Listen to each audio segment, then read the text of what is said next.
যেই পশু আপনি বলি দেবেন বা যেই পশু আপনি কুরবানি করবেন ওই পশুর বয়স 14 বছরের থেকে বেশি হতে হবে।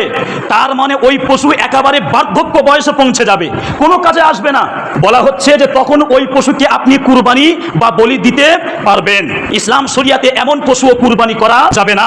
ওই পশু খোঁড়া হলে চলবে না। খোঁড়া অর্থাৎ 3টে পা দিয়ে হাঁটতে পারে, 4র্থ নম্বর পা জমিনে ঠেকাতেই পারে না, এমন পশু কুরবানি দেওয়া যাবে না। একটা গরু হয়তো 15 বছর কি 16 বছর বাঁচবে, তো যখন 14 বছর ওই পশুর বয়স হয়ে যাবে তখন কি সে আর ভালো থাকবে? সে তো এমনিতেই সে খোঁড়া হয়ে যাবে, হাঁটার মতো ক্ষমতা তার মধ্যে থাকবে না। ইসলাম শরিয়াতে এমন পশুও কুরবানি করা যাবে না। ওই পশু অন্ধ হলে চলবে না। এবার বলেন, একটা পশু যদি 14 বছরের বেশি বয়স হয়ে যায় সে তো এমনিতেই অন্ধ হয়ে যাবে, চলতে পারবে না। ইসলাম শরিয়াতে এমন পশুও কুরবানি করা যাবে না। ওই পশু এতটা রোগা, মানে শুকিয়ে গিয়েছে যে তার হাড়ের মধ্যে যে মজ্জা, ওই মজ্জা পর্যন্ত শুকিয়ে গিয়েছে। ইসলাম শরিয়াতে এমন পশুও কুরবানি করা যাবে না। এবার বলেন, 14 বছরের যদি কোনো পশুর বয়স হয়ে যায় তার হাড়ের মধ্যে যত মজ্জা আছে সব তো শুকিয়ে যাবে।